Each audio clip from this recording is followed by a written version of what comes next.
వాళ్ళిద్దరూ శివ శివ. దానికి అర్థం ఏమిటో తెలుసా? మంగళం, భద్రం, శుభం, శోభనం, శాంతి, క్షేమం, యోగం, కళ్యాణం, ఇవన్నీ శివ అన్న మాటకి అర్థాలు. అమరకోశం చూడండి ఎన్ని అర్థాలు చెప్పిందో, ఎన్ని అర్థాలు చెప్తుందో శివనామానికి. అందుకే శివ అన్న ఒక్క మాట ఉన్నదే అది సర్వమంగళములకు కారణమయ్యింది. కవి పుష్పంబగు అగ్ని మంచగు ఆకూపారం భూమిస్థలంబగు శత్రుండతిమిత్రుడవు విషము దివ్యాహారమౌ నిన్నగా అవనీమండలి లోపలం శివ శిభిచ్చాభాషణోల్లాసకిన్ శివ నీ నామము సర్వదస్యకరమౌ శ్రీకాళహస్తీశ్వర అంటాడు దుర్జటి. ఆ శివనామం అంత గొప్పది. ఆ శివ అన్నాడనుకోండి, మంగళములు, శోభనములు, భద్రం, క్షేమం, యోగం అన్నీ కలుగుతాయి. శివనామము ఇవ్వలేనిది లోకంలో లేదు.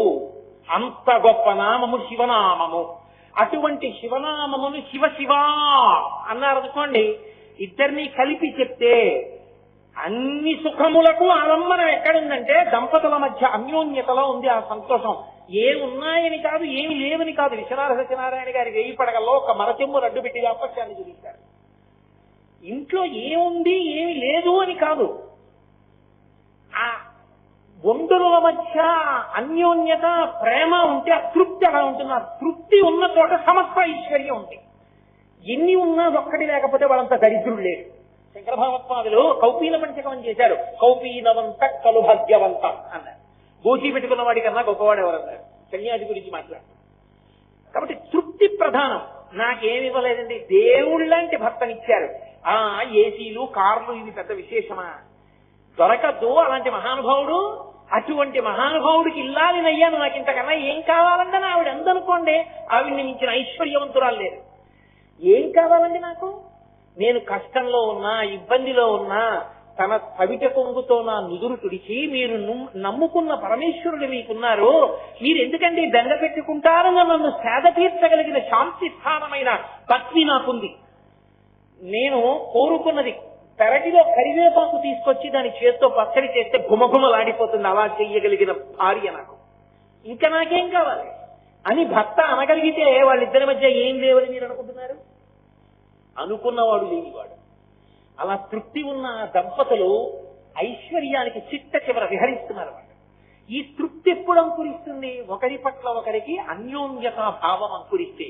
అందుకే మీరు చూడండి, పార్వతీదేవి ఎంతమంది తండ్రుల కడుపునైనా పుడుతుంది. హిమవంతుడి కడుపున హైమవతిగా వస్తుంది, కాత్యాయన మహర్షి కడుపున కాత్యాయని దేవిగా వస్తుంది, దక్ష ప్రజాపతి కడుపున దాక్షాయణిగా వస్తుంది. కానీ భర్త మాత్రం ఎప్పుడూ పరమేశ్వరుడు.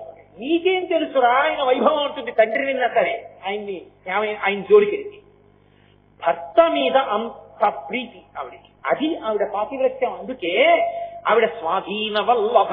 స్వాధీన వల్లభ అంటే భర్తని వశం చేసుకుందని కాదు, ఆవిడ ఎంత అనుగమిస్తుందంటే భర్తని, ఆవిడికి చెప్పకుండా పరమశివుడు ఎవ్వరికీ ఏమీ చెయ్యలేడు.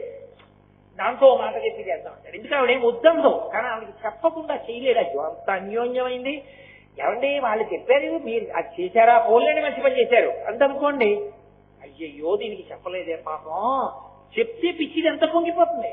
ఏమన్నా వాళ్ళు ఉపనయనం చేసుకుంటారట, 116 ఇచ్చానే అంటే ఎంత మంచి పని చేశారండి. దాంతో పాటు నా దగ్గర 2 మీవి కొత్త పంచలు 2 దాచాను, ఎవరైనా పెద్దలు వస్తే పెడదాను, అవి కూడా ఇవ్వండి ఇచ్చే మనిషి దీనికి చెప్పలేదు ముందు అని భర్త బాధపడ్డాను అనుకోండి, ఆవిడ స్వాధీన వల్లభ.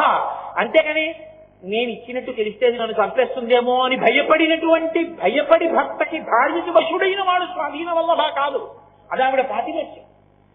ఇంత అన్యోన్యత దేని వలన సిద్ధిస్తుందంటే అదిగో ఆ స్వరూపాన్ని చూసి నమశివాయ నమశివాయ అని అంటే గొప్ప దాంపత్య జీవిత సంబంధమైన ప్రయోజనములు పొందగలవు.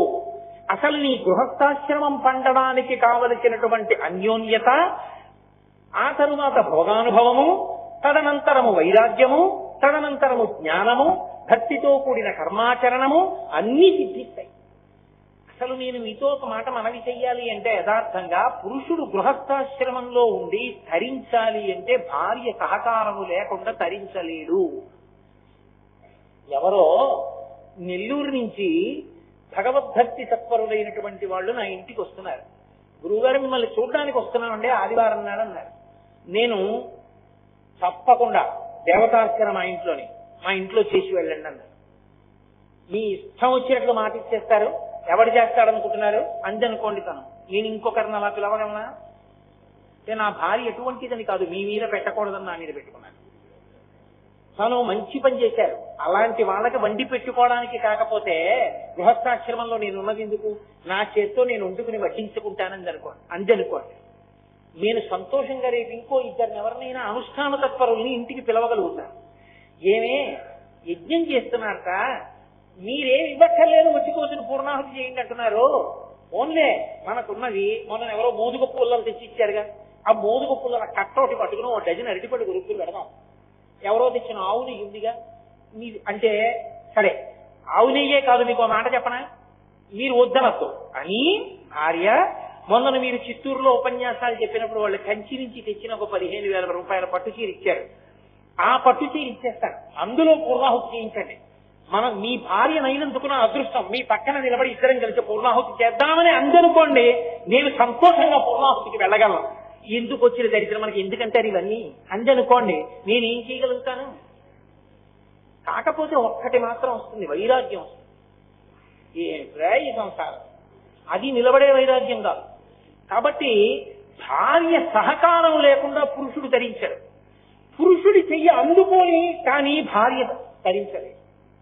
ఎందుకంటే ఆయన చెప్పనప్పుడు ఈవిడేం చేస్తుంది స్వతంత్రంగా, ఈవిడకుంది ఈ దేవుడు దయ్యం ఇవన్నీ నాకొద్దు, కాబట్టి నీకు తెచ్చిస్తాను నువ్వు వెళ్ళన్నాడు. ఆవిడ చేయగలదా పూర్ణాహుతి? కూర్చోబెడతారా ఆవిడ పూర్ణాహుతికి భర్త పక్కన లేకుండా? ఉండదు. భార్య పక్కన లేకపోయినా రవికిల బట్ట పెట్టుకుని పురుషుడు చెయ్యొచ్చేమో, భర్త గారి పంచ బొడ్డులో పెట్టుకుని ఆరతి చేయడానికి అవకాశం లేదుగా. కాబట్టి సరి అయిన భర్త దొరకకపోతే భార్య ధరించలేదు. ఇది ఇద్దరు ధరించడానికి మార్గం అయింది. ఇప్పుడు ఈ దాంపత్యం అన్నది ఎంత ముఖ్యమై కూర్చుందో చూడండి. అసలు యథార్థంగా మాట్లాడితే పరమ భగవత్తత్పరుడైనటువంటి వ్యక్తిని కట్టుకున్న ఇల్లాలుందే, ఆమె శరీరం ఆయన శరీరం ఒకసారి వదిలిపెడితే ఆమె ఖాతాలోనే పుణ్యం ఎక్కువ ఉంటుంది. ఎందుకంటే ఈయన చేసిన దాంట్లో సగం ఆవిడికి వెళ్ళిపోతూ ఉంటుంది. ఆ పైన ఆవిడ శ్రీరామ అన్న ఫలితం ఆవిడకి ఒక్కడికే పడుతుంది. అందుకే 7 తరాలు చూసి పిల్లనివ్వండి అని ఎందుకంటారు? అలా జీవుణ్ణి ఉద్ధరించేవాడు కావాలి. ఇక్కడ 4 మాటలు హోటల్కి తీసుకెళ్తే వచ్చే ప్రయోజనం ఏంటి? జీవుడు ఏమైపోయినట్టు నశించిపోలా. జీవుడు ఉద్ధరింపబడాలంటే ధర్మమునందు నిలబడే భర్త రావాలి. అలా అమ్మా మీ ఇద్దరు లోకమునకు ఆదర్శ దంపతులై ఎన్నో అందించారు తల్లి, మేము కూడా అలా పండాలి. ఆ పండగలిగిన త్యాగభావన మాకు కలగాలి. నమశివాయ నమశివాయ. అందుకని శంకర భగవత్పాదులు దాన్ని ఒకటంగా తీసుకున్నారు. శంకరుల వాంగ్మయం అంటే అలా ఉంటుంది, శంకరుల కవిత్వం అంటే అలా ఉంటుంది.